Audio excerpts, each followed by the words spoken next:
I'm Christian Abbott. I'm Nathan Lavender. I'm Sean Abbott. And this is the Red Mist Podcast.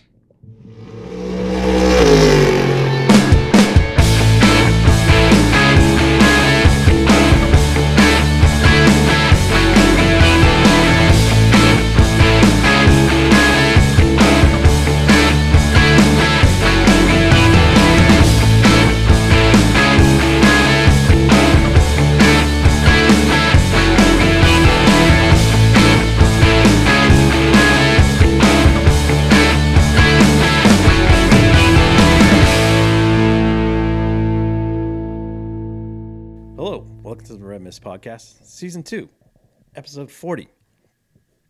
The Petty Enterprises, Pete Hamilton-driven Plymouth Superbird from the 1970 season. A 1970 Daytona 500 winner, Nate. Yes. And Massachusetts' own Pete Hamilton. Born in Newton, resident of Dedham. There you go. Love it. There you go. Love it. That's what followed us, I think. Yeah, unfortunately, Pete passed away at age 74. It was a good life. I was in 2017, so he would have been 80 this year. Oh, wow. Anyways. All right. Moving on. Speaking of NASCAR. Yeah, speaking of NASCAR. Roll the dice. On tonight's episode, very good. Tonight's episode, we'll discuss NASCAR in Sin City, prelude to F1 in a couple of weeks. We'll also discuss the IMSA finale, Petit Le Mans 2023 from Road Atlanta. We'll talk about the finish to the Michelin Pilot Series race and some controversy leading into determination of champions in the Grand Sport division. And then we'll have news and notes and a look ahead to this weekend's U.S. Grand Prix at COTA. Well, let's begin with the. I just have one word for NASCAR. Yeah. Well, two words. Larson dominates. I was gonna say, is it gonna be Kyle Larson? No. Or Young Money. Young Money. It was a big week for Young Money. Yeah, it was. It was. Gets going to IndyCar for the first time. Yeah, he tested IndyCar. That was on Wednesday. Thursday. However, on Tuesday night, Young Money wrapped up the high limits wing sprint car championship. Oh man! Even though he didn't win, he didn't have the most overall wins. He just had the most, complete finishes. But he defeated Rico Abreu, but Rico took the win in the season finale. So I'm all in on that because two of my favorite sprint car drivers finished 1-2. Yeah, I was gonna say we're big fans of Rico Brady. I like him. He's good people. So, yeah. And he's kicking ass in the World of Outlaws too. Anyway. Yeah, he is. Yeah, he is. Oh my gosh. All right, so Vegas, the South Point 400, right? The Brendan Gaughan 400. Brendan Gaughan 400. That's right. Actually, this race was outside. The first two, finished 1-2. Right, and I'll tell you, it was a great pole run by Christopher Bell. Yes. And he's one of the playoff drivers, who I would say, I didn't expect him to get pole. I'm going to be quite frank on that. I was expecting a Kyle Larson pole, so it was kind of interesting to see a different player. Yeah. Kind of show up at qualifying. But throughout the race, other than that, they were 1-2. Yeah, they were 1-2. There's some good racing, side by side stuff. A lot of right rear tire failures. Right, and it began with Eric Jones in stage one. Yeah. I don't know what was going on there, but and then followed up by his teammate in stage two. Right. Who's in the 42 car now? Hocevar. Carson Hocevar? Yeah, he was. Okay. Yeah. And then then we had Grandpa Joe Gibbs, not Grandpa Joe Biden, Grandpa Joe Gibbs, grandson Ty. Yep. A right front tire came off along with its wheel. Right. So that was an issue that led to the suspension of the Jackman and front tire changer on that team. So well done to the Gibbs racing team there. Bravo. Oh my gosh. Well, and you know it's wild. At one point, they were right before that accident. Ty Gibbs, they were 4 wide Yes. coming at it too, Yep. and that I thought it was something maybe okay. Did someone get into Ty Gibbs or did Ty Gibbs get into someone? Right. But it ended up being that he had the tire issue. But and Sean, guess who won stage one? BJ McLeod. I was gonna guess JJ Yaley, but no, Young Money, Carlos Holm. Young Money. Yep. Yeah. Who was our stage 2 winner? I don't know. Yeah, I'll tell you what. Who was leading a lot of it though was Keselowski. Sean. Yeah. Shame he's not in the playoffs anymore. Yeah. Well, Tartar sauce. as Bad Brad put out on his Twitter feed or X feed, strong finish. We'll finish the season strong. It's like, should have said that before, Brad. Well, and guess what? It ends up being Young Money again. Yes. But So and then now it's on to the last stage, the where the money stage, as I like to call it, right, Sean?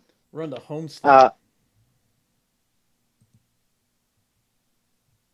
Well, I was like, I'm thinking like, where's Christopher Bell? This is gonna have to be his time to win a race if he's gonna. At Homestead.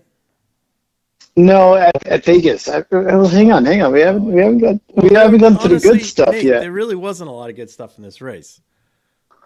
It was I pretty. mean- it was pretty much Larson and Bell up front. I mean, yeah, but I mean, it was it was a good finish. I mean, Yeah. Christopher Bell was catching up, and I mean, he's a clean driver. He could have really rooted Kyle Larson out of the way if he really wanted to. Yeah, oh yeah. On that last lap, he could have really thrown it in there and make something happen. If it was Ross Chastain, What were you in? Were you in the booth with Rick Allen and no, Jumping jumping Jeff Burton Jeff Burton? and Steve Letarte. Yeah. No. I mean, the only one that had one in there was Junior. Christian, you want to Hey, chime in the NASCAR race?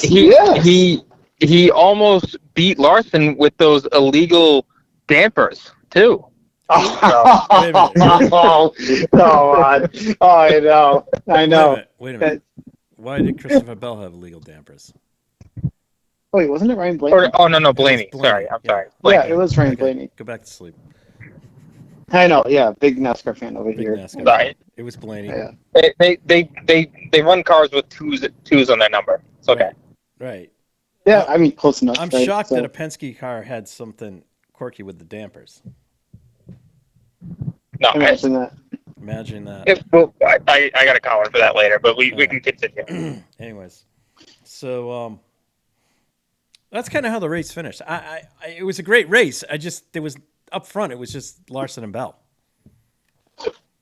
Yeah, You know? and two fastest cars of the day. Yeah, exactly. I mean, Yeah. Truex was bouncing around with Hamlin. I give Chastain driver of the day though, because he bounced back from a tire issue. Nate's going to tell me Keselowski deserves it, but No. And I'll tell you what, I would have picked Ross Chastain to win this race all day because he's had great early on success at this track. When he first broke into being a Chip Ganassi driver when DC Solar, that's a company. Yeah, when they were on the 42 car, he won his first Xfinity race at this very track. So Ross Chastain is very good at it, or this track in particular. But I almost said mile and a half, but yeah. So I mean, I would have guessed all day that he would have had a good finish. He didn't get a top. Where did he finish? Hang on. Chastain Chastain. Chastain got into the top 5. Yeah. Okay. finished 5th. So I was like, did he get? He definitely got top 10, but I wasn't exactly sure. But I'll tell you, with 3 laps to go, Christopher Bell was really in Kyle Larson. And I am shocked that Kyle Larson was not running the high side, but Christopher Bell was. Maybe Kyle Larson knew something. Like what? to not ride the high side. I mean, he's usually Mr. High, Wide, and Handsome coming out of those corners because I'll tell you, he carries that momentum. Maybe his tires weren't good up there. I don't know, man. I mean, Christopher Bell was making so much time on the high side.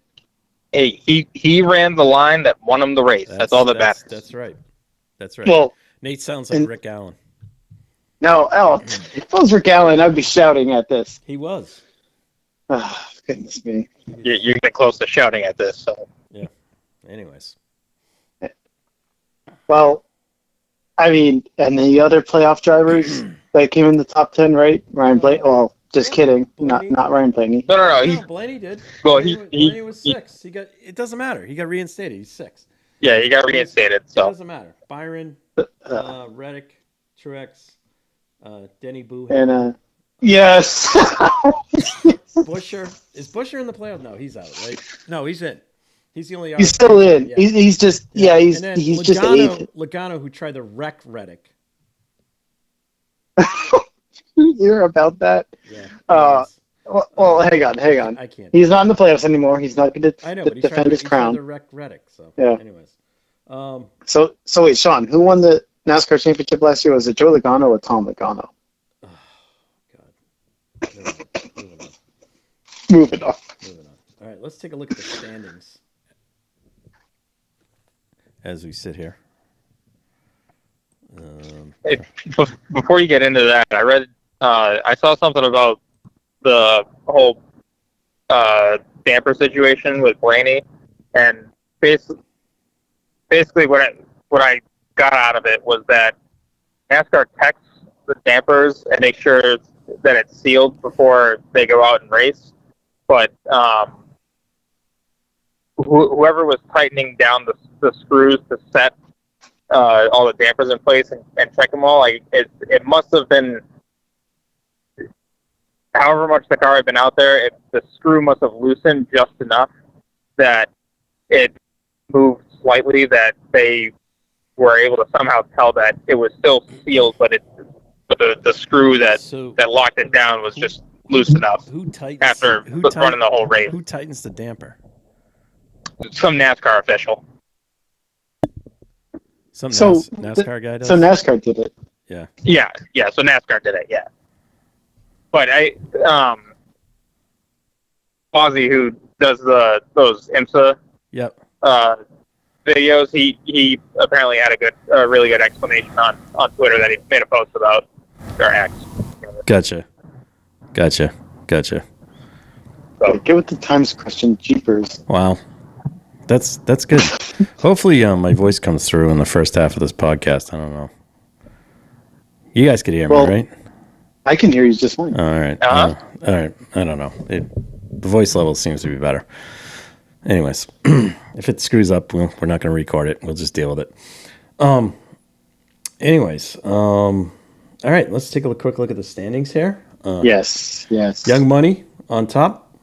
He's going to fight for a championship, Sean. He's going to fight for a championship at Phoenix. He's already in, so we don't have to worry about that. He's going to win the championship and do what hasn't been done in a while. That I saw a stat where you have back-to-back winners in NASCAR, F1, and IndyCar. Oh. In however many years. I saw this stat the other day. I thought it was interesting. So that's why I'm still betting on Larson. Okay. Like it. All right. Like it. I like it. I like it a lot. Yeah. All right. We got my man Truex in third. We got Denny Boo Hamlin in fourth. Christopher Bell. No. Truex is ahead. I have no idea why he's ahead, but he is classified as 3. Hamlin is classified as 4, so there has to be some kind of quirk there. Oh, you know what it is? It's probably because he won the season championship. That would make sense. Okay, that would make sense. Maybe that's why. Bell, we got Reddick, we got Blaney, Busher. That's it. God, then we got 9th Keselowski. Well, he's not in the championship picture, so we can't really talk about Bad him. Brad. Sean, so. Bad Brad. Yep. Well, hang on. Imagine this. Imagine this, though. if Tyler Reddick gets in and wins the championship at Phoenix, he would have won a championship before Denny Hamlin. Well, that's fine. I don't care. It's anybody but Denny. That's how I look at it. Oh, man. Because I was asking Christian today. I said, or last night we were talking, and, my best case scenario is Byron and Truex win the next 2 races, and then Bell overhauls Hamlin. So Hamlin gets aced out by 1 point or something, and he's not in the final. That'd be awesome. He'll be screaming and yelling. Yeah, and then his other 2 teammates. Yeah. Yeah, he joins the Ty Gibbs bandwagon of not making the Final Four. They'll sit on the bench and cry. All right. Okay, so that covers that up. Off we go to Homestead, which really should be the finale, but it should be. It is the championship finale. That's next week. Yeah. Well, no, because they go to Martinsville, and I like Martinsville. Just remember what happened at Martinsville a year ago. Oh, was it a year ago? Yeah. Yeah. Yeah. Yeah. What do you think the over under is on how many times they make a reference to that? +1.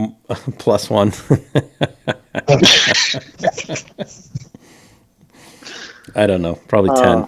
10. Burton will be screaming and yelling about it. Oh my God! That'd be a good drinking game for that one. Yeah. Every time Jeff Burton mentions that. All right. Okay. Well, I think it's all of them.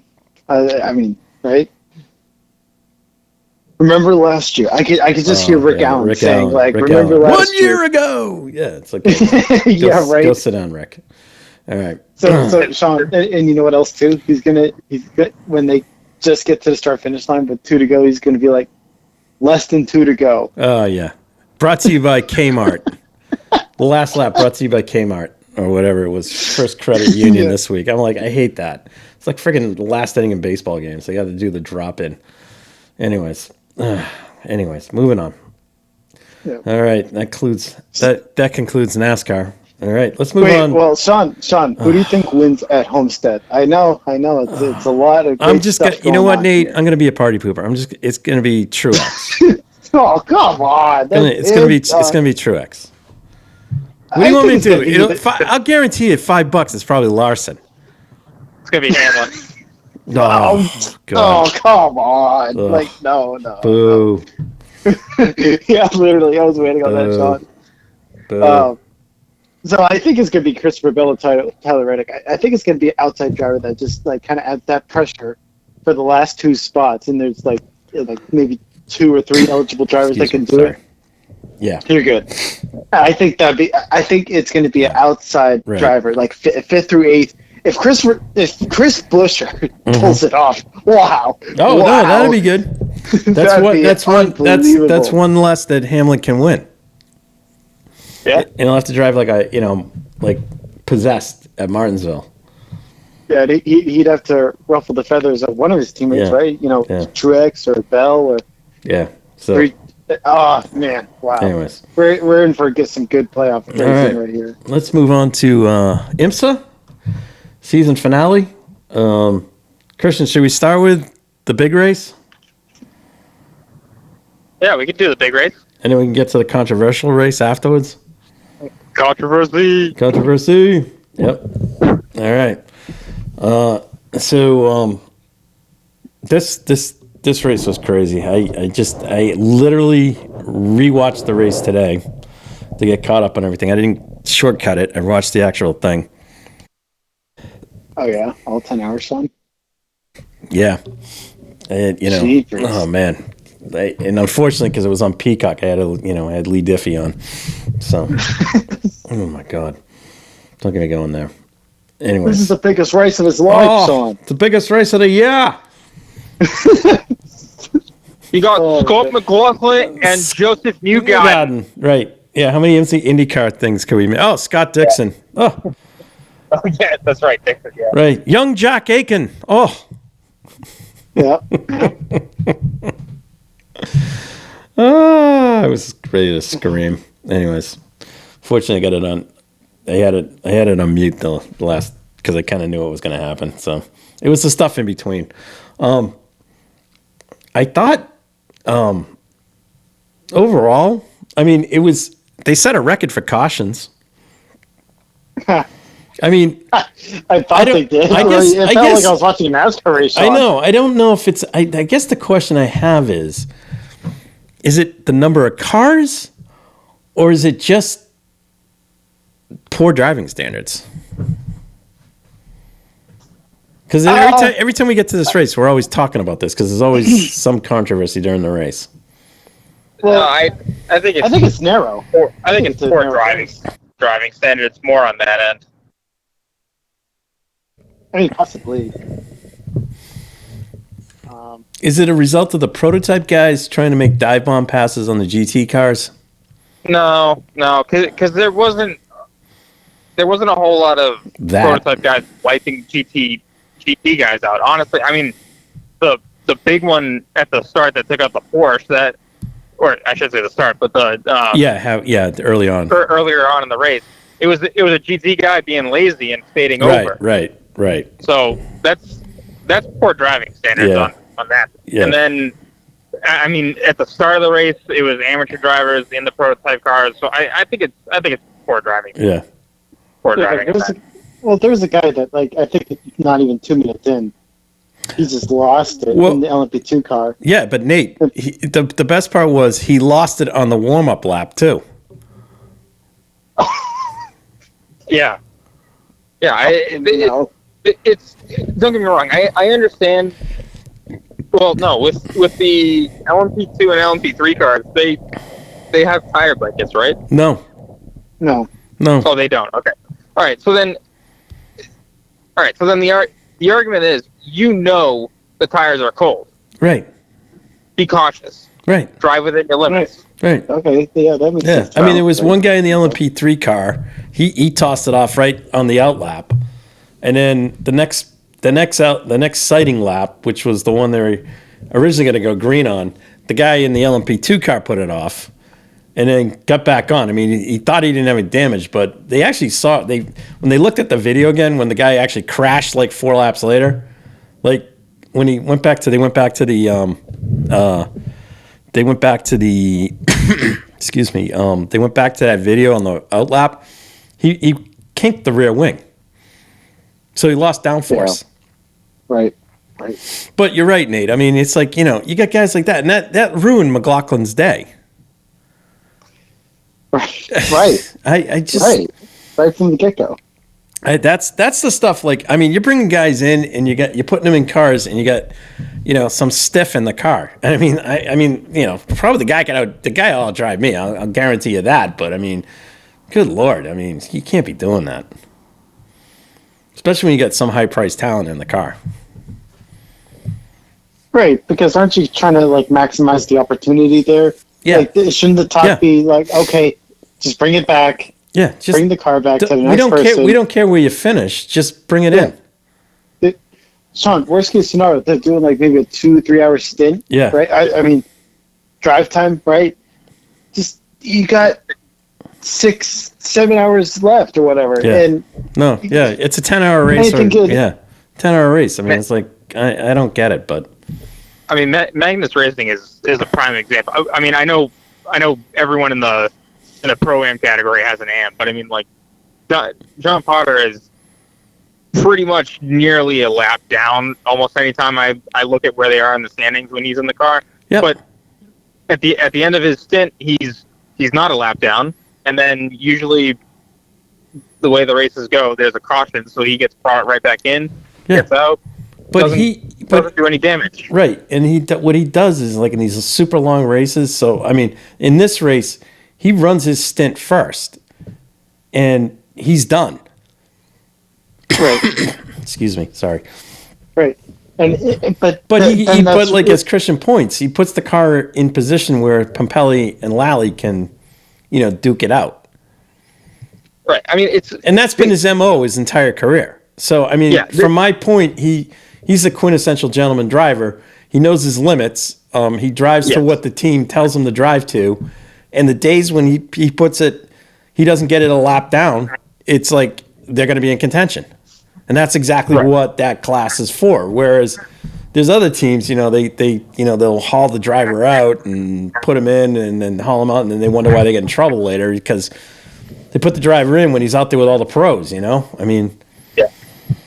But, I mean, I think the best thing to do is, like you said, Christian, you put him in the beginning of the race. Yeah, the amateur driver is never going to win you the race. They can easily lose you the race. Unless you're Ben Keating. 100%. Unless right. Yeah, there are exceptions to the rule. Well, and I almost have to put George Kurtz in that position, too. Yep.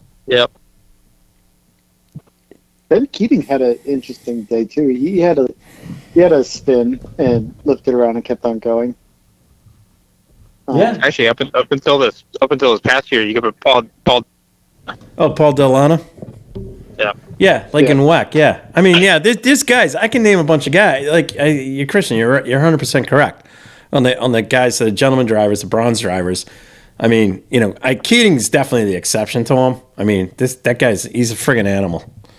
I mean, he can hang with some of the pros. So, yeah, there was just a bunch of that going on. I mean, the Cadillac, I mean, I got to give Bourdais and Van der Zande credit. I mean, they ran a very good race. And Louis Delatraz, right? Oh, no, I'm sorry. Oh, whoops. No. That's the Wayne Taylor car. The Wayne Taylor car was, the Wayne Taylor car was fine until they got to the end of the race. And, there's two guys in that driver field that I have to admit have some questionable driving standards. Oh? Yeah. One's Albuquerque. And the other is always been aggressive. Yeah, and the other is Pipo. Oh wow. Okay. You saw what happened earlier. I mean, later on in the race. Well, that's what I'm referring to. But they have also gotten into it, and they've had incidents with other teams where these guys have put guys off. I mean, this is like the second big race where Albuquerque's been involved in something with Wayne Taylor racing and has killed them at the end of a race. Yet he's going to be back next year. Yeah, it's one of these things where it's like you really should just start looking at who's finishing a race and taking care of the car. Like I'm really interested to see where Colin Brown's going to go or Brown's going to go because he is one of the guys that rarely makes a mistake. Well, he's very methodical about what he does, and he's a top-notch prototype driver that's without a ride at this point. But, yeah. Meyer Shank's going away. We know that. This is the second. Meyer Shank's won Petit Le Mans 2 years in a row. Second time at the end of the race, who's been in the car for Meyer Shank? Colin. Yep, Colin's been in. Yep. And has the car got to the finish? Yep. Sure has. Okay. Why, on the Wayne Taylor side, why Ricky's not in the car at the end of the race, I have no idea, because he's just as fast as Colin. Yeah, I don't understand that either. I don't get it.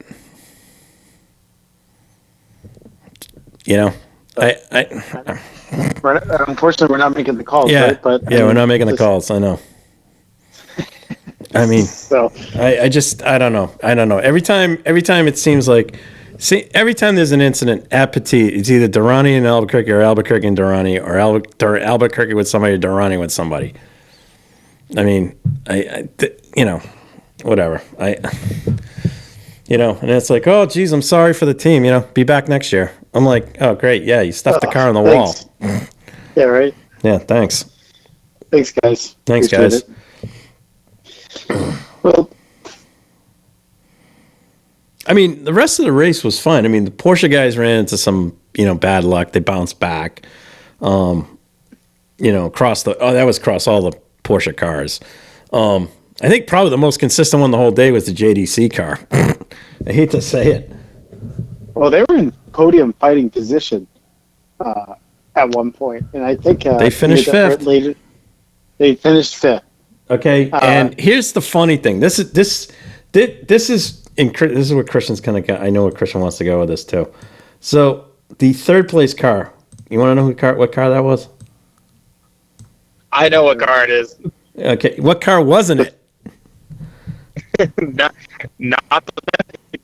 Here we go. Christian's breaking up. This is what I feared. What he said there was not the Penske Porsche. Who finished fifth? JDC. Yep. Boom. Yep. Not Penske Porsche. Imagine that. Imagine that. And guess who's also finished ahead of them? The WeatherTech car. I think they came in third. They did. That's what we were talking about, the Proton car. So what we're talking. So now just two things on both the Proton car and the JDC car. Harry Tinknell's leaving that ride to take over the Ford GTD Mustang ride, the factory ride, that from Proton. So that opens a spot there. On the JDC car, which finished fifth, Mike Rockenfeller is also going to Ford to run the GTD Mustang. So there's two spots on Porsche cars there open. Okay. Oh, come on. You know who should go there, Sean? Begins with a C. Yeah, but here's the thing. Judging by the outstanding driver talent that the Penske team has put together, I have to think that there's going to be some reshuffling of drivers there. And in the sense of putting drivers in cars there that have prototype experience, because the drivers in this series, in the IMSA series, are all former GT Porsche drivers. These guys are not prototype drivers. Okay, but you have Nick Tandy, who's like doesn't matter. Nick Tandy won overall Le Mans. He won overall Le Mans in the third Porsche. Okay, it was just, yes, give him that. He won with Earl Bamber, but he is not historically a prototype driver. Okay. No, and I remember the days, but Earl Bamber too, where they were GT drivers. Yeah, that's the problem. They're GT drivers. They have a GT mindset. It doesn't work in a prototype car. You can't go banging into people in these cars. And you can't be banging into these people. Like, if it was a factory Porsche team and Porsche was running it, say Yost or somebody was running it, that's fine with those guys. But Penske, doesn't fly. So let me ask you this, Sean. Do you see Colin Braun going to one of the Porsche cars? And if any, Penske. That I will go to Penske. I will chalk that up to Christian. Christian flew that one by last night. And granted, there's a bunch of open rides that he could slot into, and there is it wouldn't be shocking if he ended up in LMP2 with George Kurtz. Okay, because he runs with George Kurtz in the SRO series. And for folks who don't know who George Kurtz is, he's the man behind CrowdStrike. Okay, so George is not lacking money. Okay, and Colin has been his driver coach for about 8 years. So if he ends up in LMP2, that's all fine. This is like Colin with John Bennett. Oh yeah. Yep. Okay, it's not a problem. If he ends up in LMP2, Colin, that is, it's fine. No problem. He's a great driver. But where does he belong? He belongs in GTP, and he belongs in one of these. He belongs in one of these top rides. I'm kind of disappointed. Yeah. I'm disappointed that Wayne Taylor didn't look. They knew when that second car was announced for Wayne Taylor. They knew Shank was gone because it was a result of what happened in January. Right. Okay. Right. Why they didn't go after Colin, I don't know. Now it's possible something got out and Colin was out and people have signed him. So I'm curious what's going to happen at Penske with the driver lineups. If they're going to, because I guarantee you Penske's going to want control of those driver lineups and not the factory. After this year, well, think about this, Sean. And it's not Roger. It's not Roger pulling the trigger on it. No, it's like it's his people underneath, like Cindric and those guys. They do a great job of finding talent. And they're not going to be plugging Will Power, Joseph Newgarden, and McLaughlin into the car as a regular driver. They're going to they need to find some prototype driver that's really good. Now, the one that's out there is Colin. The other one, which I think they made a mistake on, was they put Dane Cameron in WEC, right, Christian? He was in WEC. Yeah, Cameron should be here. Yeah, Cameron should be running IMSA. Why he's running in WEC, I have no idea. He doesn't. I mean, a bunch of these guys all ran the WEC tracks. I mean, they should just clean house on these guys and move them over to WEC and let them run over there and get guys that know how to run here. Because honestly, I mean, Penske's like, yeah, we win WEC, but you know what? He wants to win here because he's got Porsche dealerships. Right. You know? That makes sense. Sense to me. But anyways, that's just my thought. I kind of find it funny that the third place car and the fifth place car were the privateer Porsches. And the JDC guys, I mean, God love them. I mean, they are nowhere near. They're not even close to Schenck, like in preparation. I mean, they do a great job. Yeah. Well, they do what they can with the budget that they have. I mean, it's not really comparable. Right. But Schenk's able to run an IndyCar program and stuff like that. So. Well, and kind of recircling back to Schenck, you know what's lineup that was at Petit Le Mans, right? Ilya Castroneves, he is one of the bosses now at Schenck for the IndyCar program. Tom Bloomquist has a full-time gig with IndyCar next year. Still not so where does Colin Braun go? Where does he go? I cannot. There's two things. I can't believe they didn't sign him at IndyCar. That's just my thing. I agree. If I'm Schenck, I would have had a full-time offer for Colin Braun. And otherwise, I mean, right, he should be in GTP. If he ends up in LMP2, it's a great disservice to us fans. A great talent like him. I would agree. I would agree. A subdivision. Wow, that Porsche GT at the end of the race went up in smoke. Holy crud. I'm just watching that again. That's like a campfire.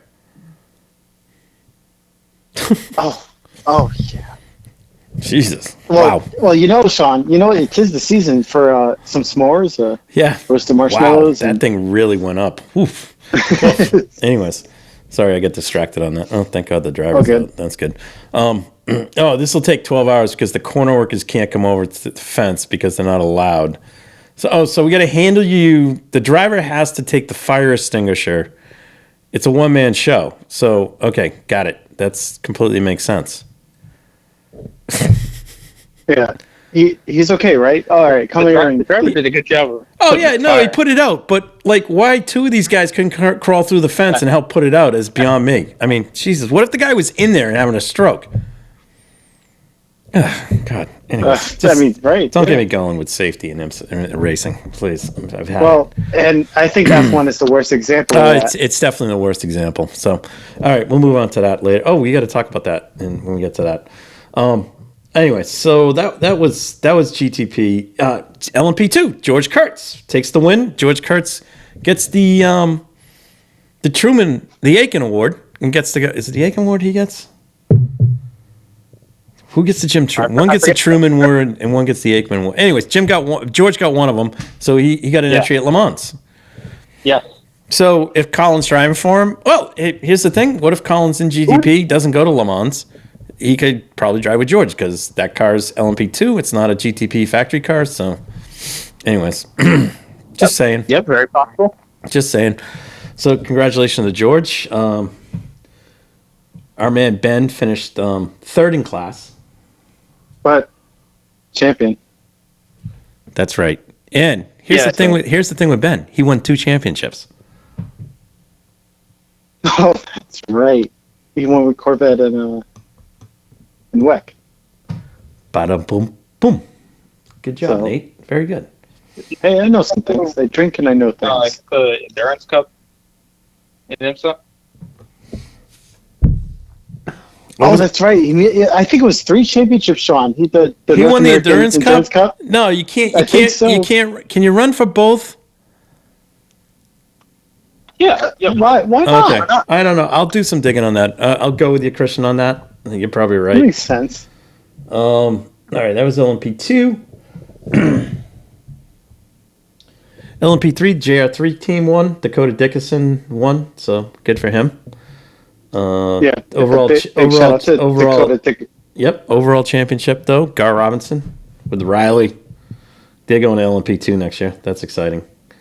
JR3 though, big news there. They're going to be supporting the United Autosports LMP2 efforts, which will have Ben Keating in the saddle. That'll be fun. Well, did you see the argy-bargy between the two LMP3 cars at the end there? Yeah. It was the JR3 car and the Robinson car. Right, which was cool. Yeah, it was. And there wasn't no punches thrown. No. But my point is, my shout out is to Dakota Dickerson, because I did I think it was first to car shootout in 2014, and he was one of the drivers. So pretty cool. Pretty cool to see him win in class. All right, in GTD Pro, the WeatherTech Mercedes won. Congratulations to those guys. Always a stout team there. And then in GTD, we had the Forto Racing Performance Lamborghini with Misha Goldberg winning. And everyone's like, what team's that? It's just, so kind of like Magnus winning. So good on them. Very nice. All right. I just hate how the race ended up finishing. It was it was under caution because we had the flame out at the end there. I know. That happens. Just real quick, the Action Express guys took the championship. So Sims and Durrani, Albuquerque and Taylor were second, and Braun and Blomqvist were third. So pretty cool. Yep.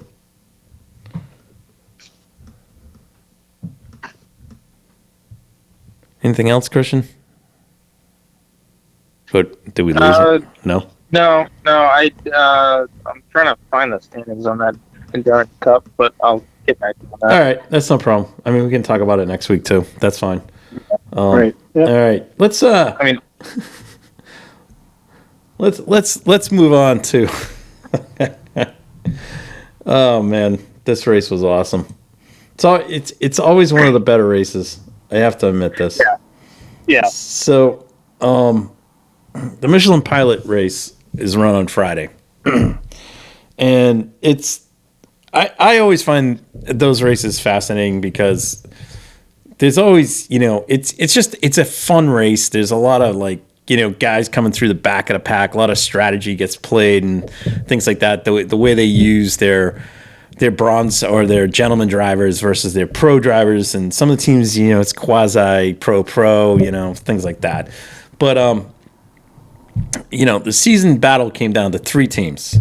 So Murillo Racing, Turner Racing, and the guys from Rebel Rock. So we had a Mercedes, a BMW, and a Camaro. And I will say this: the two teams that come from the back of the field all the time are the BMW and the Rebel Rock Camaro. And mainly because both of those teams play it square up, and they run their gentleman driver first, and they run them in qualifying. So never super fast, but these two guys qualify the cars, get in first. They drag the cars to the first pit stop. The whole thing with these guys is not to fall a lap behind. Is that right, Christian? In this series, that's right. I mean, same thing with the WeatherTech series. Yep. Someone driver gets in, does the job, hand it off to the pro. Let the pro go. Right, and the Murillo guys have a overall quick lineup.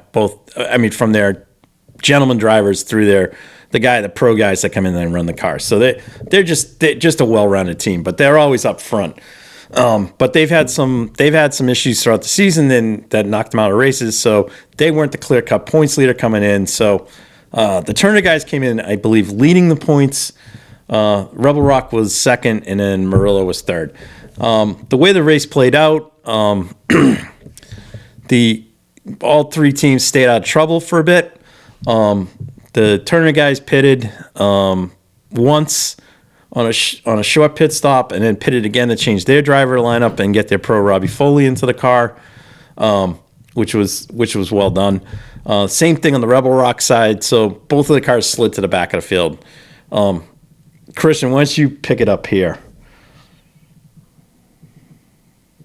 Yeah. So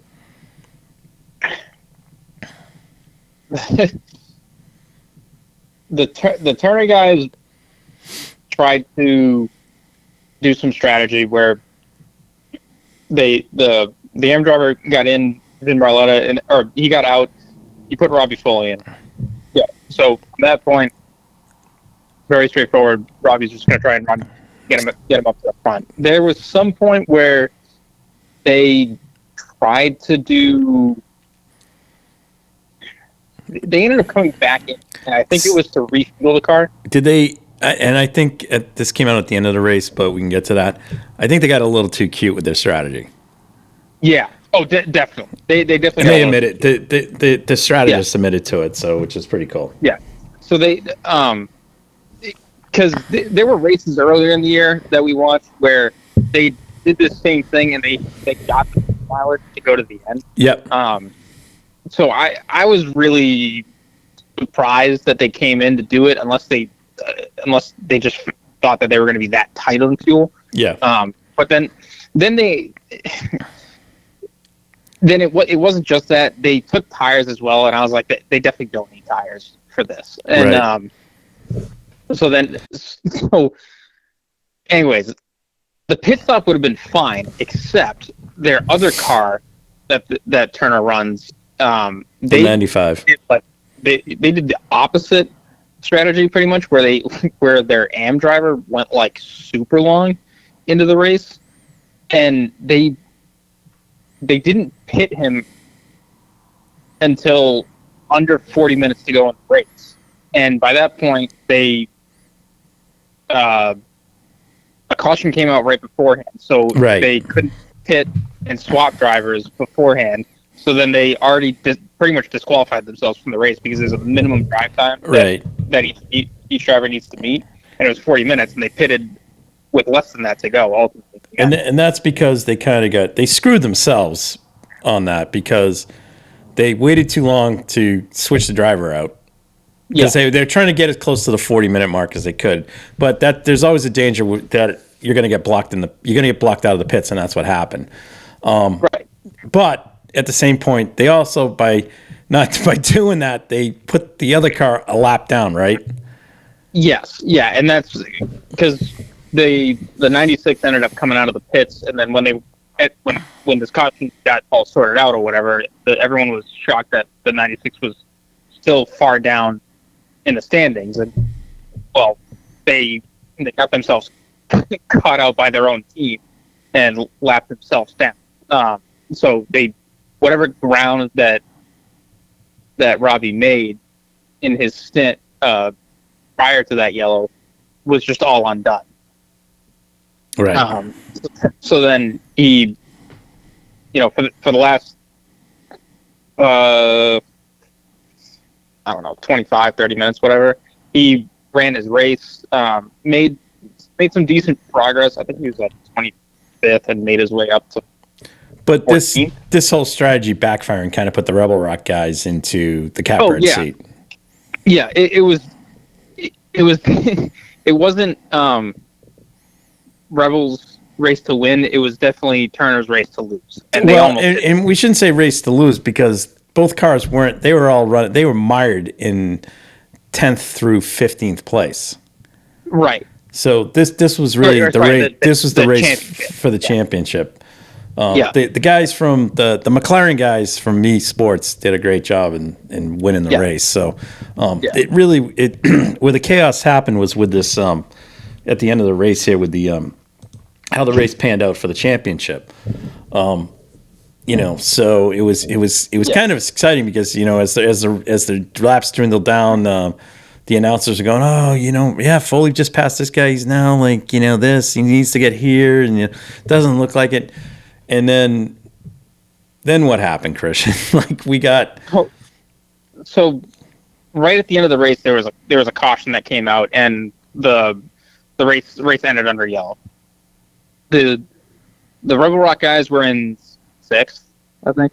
I don't know. It doesn't matter. It's they thought they were in the right spot to win the race. Well, so the way the points were going to come out, the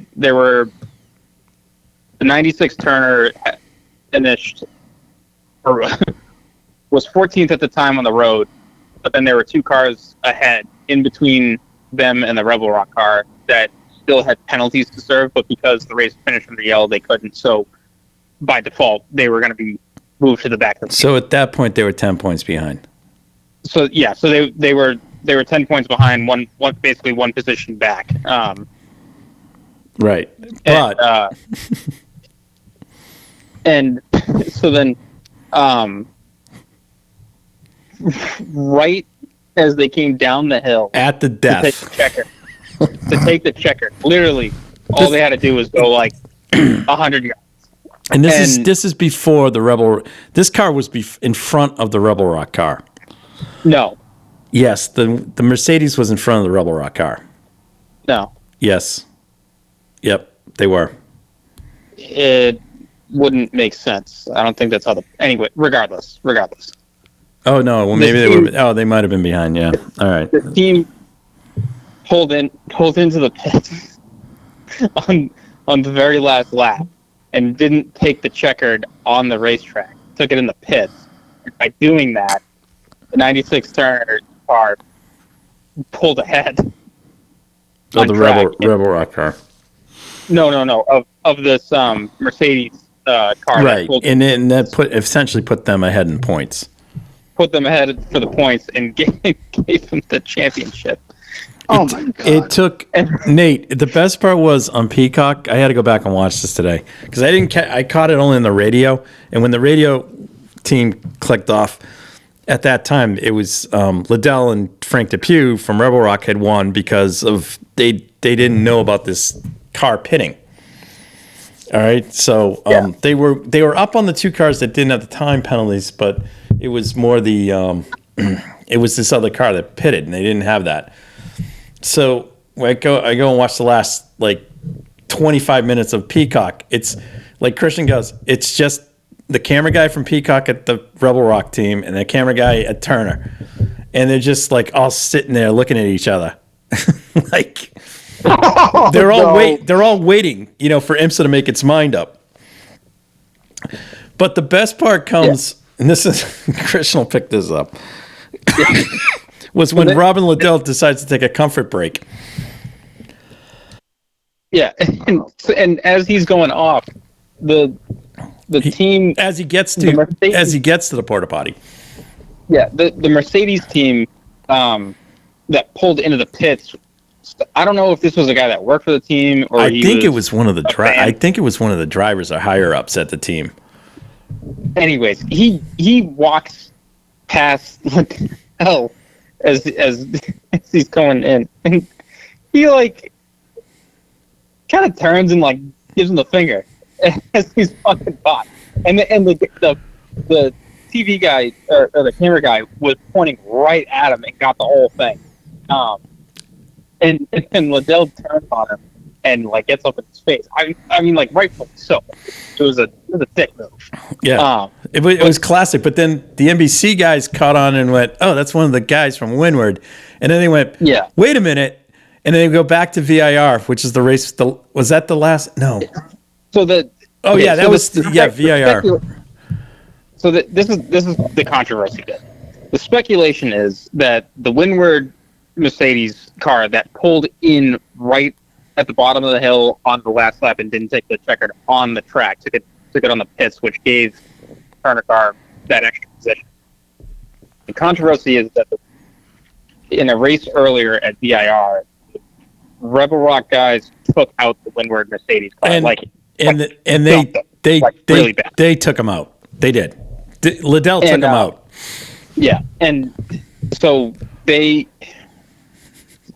somebody on the NBC broadcast said that apparently that the Woodward guys were going to look to get the Rebel Rock guys back at some point. I don't. Yeah.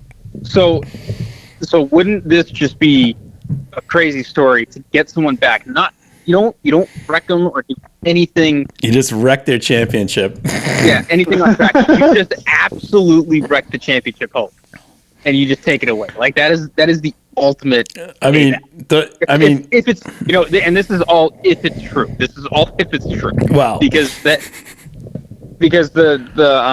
Rebel Rock guys then said that they filed the protest. Yeah, it hasn't gone anywhere. I think at this point it's dead in the water. I don't think it went anywhere. But because clearly, like, they were trying to manipulate the results. So the Rebel Rock guys were trying to look for something in the rules to penalize them. But at the same point, it's like the way the order finished, Windward guys finished down in the bottom. So if they're getting protested for manipulating the results, then what the Rebel Rock guys, the Rebel Rock guys, what they were trying to do is say that you should reinstate the positions to the previous lap. Yeah, because they were, I don't think that flies. But I mean, I will say this: if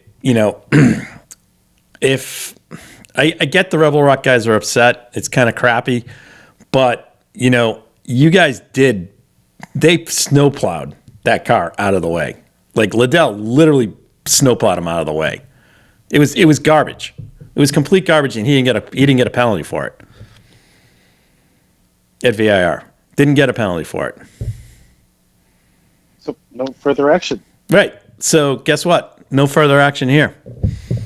I feel bad. That sucked. The Turner guys were kind of like, well, we won, and they were like, yeah. They're not. I don't think this is how Will and his team wanted to win the championship, but I mean, it had nothing to do with them. It happened to the two guys down the end of the pit lane, so it wasn't like the Turner guys did it. So, because if somebody tried to claim the Turner guys did it because of their driver team getting that thing at the 38th minute, they all knew that car was going to the back, so it had nothing to. That thing had nowhere. Like, even factoring the points in, that car was not even involved in the points. There was still work to do for the Turner 96 car. So the 95, because of the blown strategy, but that was just crazy. Just crazy finish to the season. But it was once again a fun race. And TCR Honda Ace won. Congratulations, Robbie Wickens won the championship. Yes, that's awesome. Very nice. That's awesome. Very nice. And we'll give a special shout out to Ryan Eversley, finished third in his final race as a Honda factory driver. And boo to HPD. Yeah. Well, yeah, I mean, it happens. It was a 10-year run, Yeah, it was. Good for him, but I mean, I still disagree with that. But anyways, I don't know. The guy's probably sold more Hondas than any other guy that's driving for a Honda right now, including the drivers at Gradient. Anyways, moving on. Nate's like, what? Yeah. You know who I'm talking. You know who I'm talking about, right? Please elaborate, Sean. Just go to Instagram.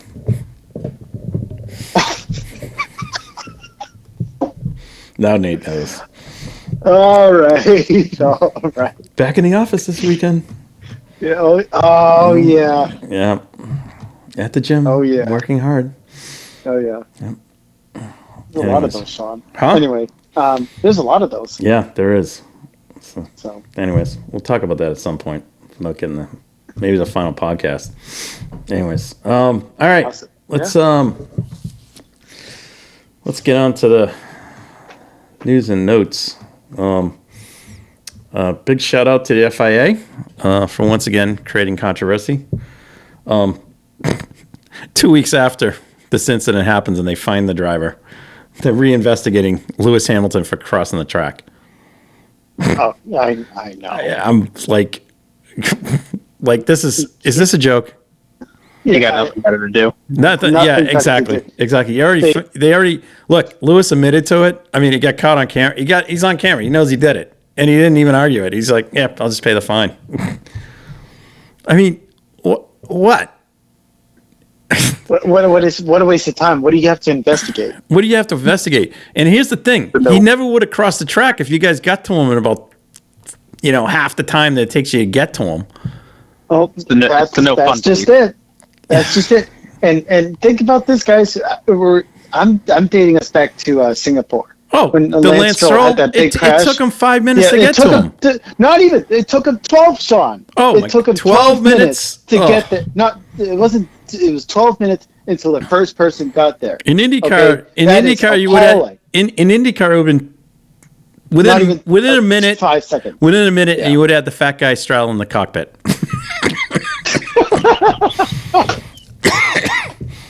That was good. Yeah. You put me onto that. You clued me in on that. I know. Yeah. Yeah. I'm like sitting there like, really.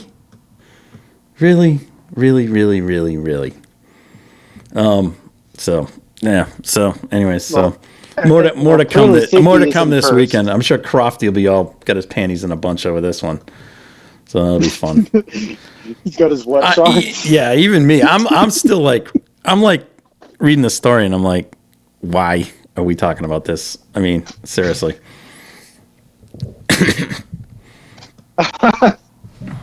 Anyways, back to America. Let's see. What else? Is Daniel Ricciardo back officially? He is back. Okay. He's back. Thank you, Liam Lawson, for all the memories. Yeah, he'll be back soon enough, though. Oh yeah, he will. Oh yes, he will.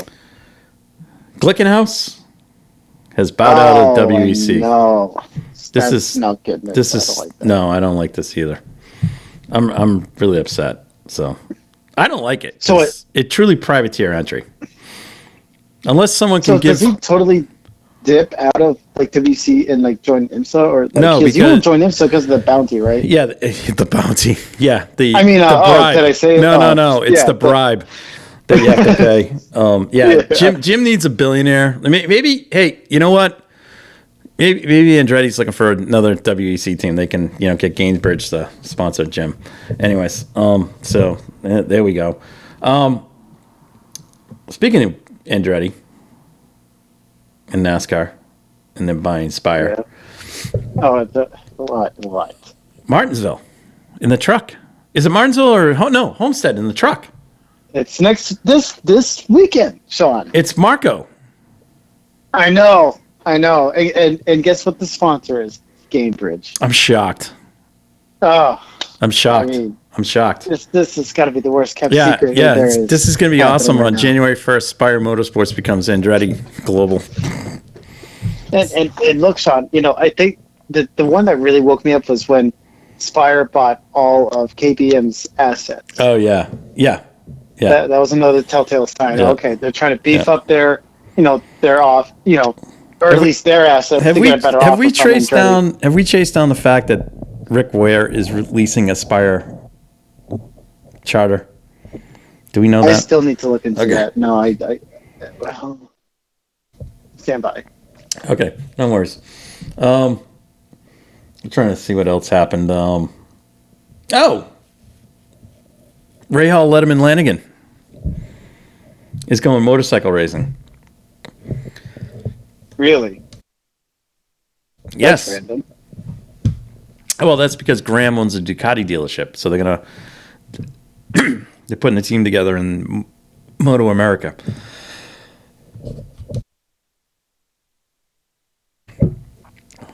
Huh. Okay. So, Sean, It looks like they only have. Oh, they don't. So Spire has two. Spire has two charters. Okay, they only have two. They didn't. Maybe they sold one to Rick Ware. So Rick Ware. Hang on, Rick Ware has one. They have two. They got two. Okay. Rick Ware, well, they had the 15, the 51. Yeah. Yeah. So, okay. There you have it. All right.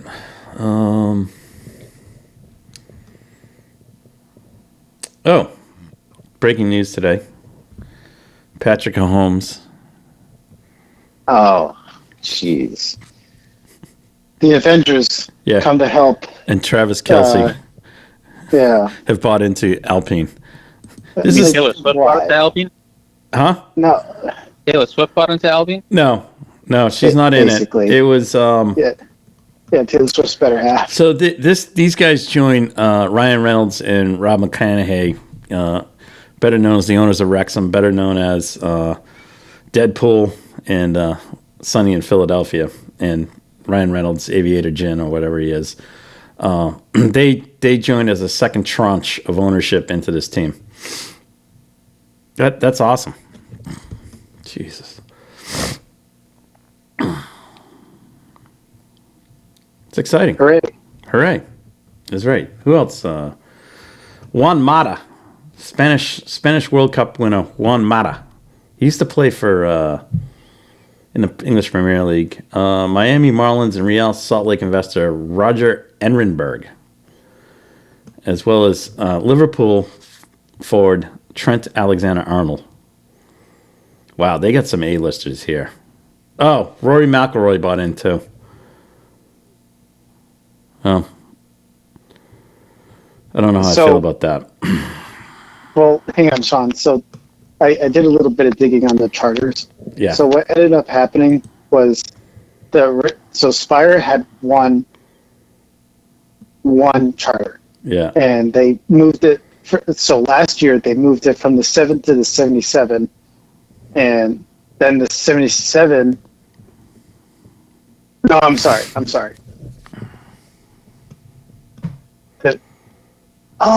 Tartar sauce. It looks like they have one. Listen to this. So the 7 was moved to the 77. They changed it there. Then Rick Ware, which had the 53, sold the charter to the number 7. And then get this. Spire sold the number 77 charter to the Colleague Racing, which is the 16 car today. Oh, okay. Got it. That's where it went. That's where the third charter went, to Colleague. And then Trackhouse sold their 99 charter to the 31. So Colleague has 2 charters. Spire has 1. No, Spire has 2. They all have 2. Because there's no, they got 2. They have to have 2. There's no way Gamebridge would be buying in if you didn't have 2 charters. Then I don't know. I'm seeing. I know. I found this. I know. This on jski.com. Oh, well, that's always reputable. It's like davidland.com. Hey, whoa. Oh, here you go, Sean. Here it is. Spire Motorsports will purchase the number 78 charter. Yeah, so they have 2. Year. Yeah, they have 2. Yeah. Okay. So here you go. There you go. That's right. They bought that, right? Yeah. Makes sense. All right. All right. And let's see. In IMSA Sports Car News, Ben Hanley will team up with Ben Keating next year. That's exciting. Ryan Briscoe will be joining Van Wall for the Bahrain finale.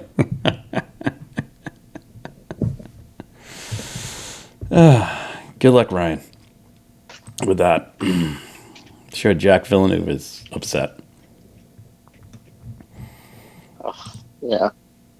All right. Let's look ahead to Austin. You got anything else, Christian, before we move on? Nope, I got nothing else. Nothing else. All right. Okay. Predictions. The weather is supposed to be good.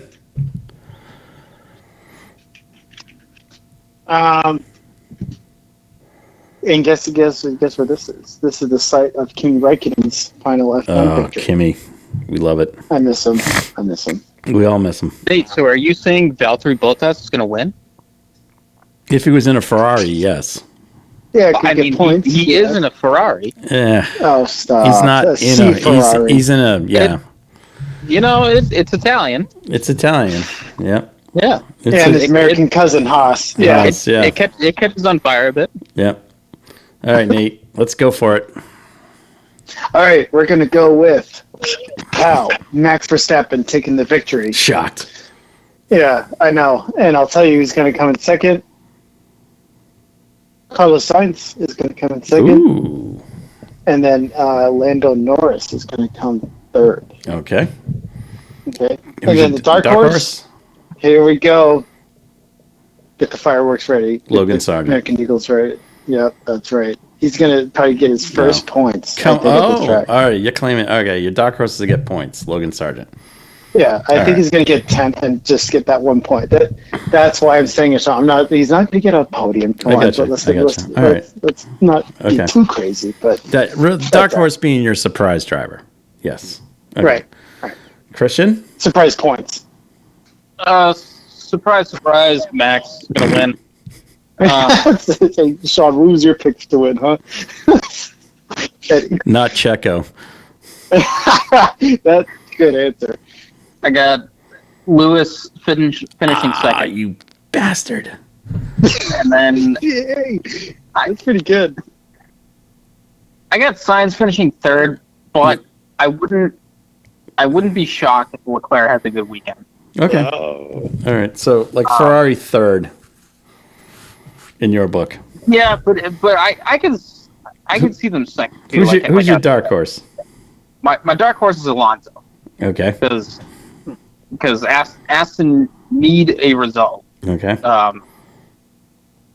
And it's kind of hard when it's 2 versus 1, but Well, 2 versus 1 in what sense? It's only one. It's 1 Red Bull versus 1 Aston right now. It's one. It's right now. It's 1 Red Bull versus the entire field. So yeah. Right. Well, and it's 1 Aston versus the entire field too. That's true. All right. Yeah. Okay. I will seal the kiss of death for Max. Max to win. I am gonna I'm gonna follow suit with Christian here. I'm gonna take Lewis to finish second. He always does well here. Yeah, he won here with McLaren too. He loves the fan. He loves the fans. So, and then I'm gonna take. I'm gonna go Carlos to finish third. He's on a roll. Nice. And then my dark horse, I'm gonna take. I'm gonna go with Oscar. That's a good one. I like that. Fresh off his first podium. Yeah. And sprint win. I can't. Yeah. If that even counts. No, I can't. Yeah. From Alpine on down, I can't even pick anybody there. So it's not even worth having a dark horse. I mean, I give you props for saying Sargent's going to get a point. So good for you. Yeah. I'm just looking at my notes. Did we talk about the Valkyrie last week? We did. Okay. All right. Yeah, we did. Yeah. Just making sure that the people know that Aston Martin is taking the Valkyrie to Le Mans. Oh yeah. Right. Oh yeah. Not next year. That's as soon as Big Daddy sells the team to Aramco. No. Yeah. Oh, yeah, you see that coming, huh? Yeah. Yeah. Well, it's a possibility. It's a possibility, right? Yeah. All right. And on that note, good night. Thank you guys for listening to the Red Mist Podcast, hosted by Christian Abbott, Sean Abbott, and Nathan Lavin. It's produced by Christian Abbott, and music is by Alex Wart and Harrison Tate.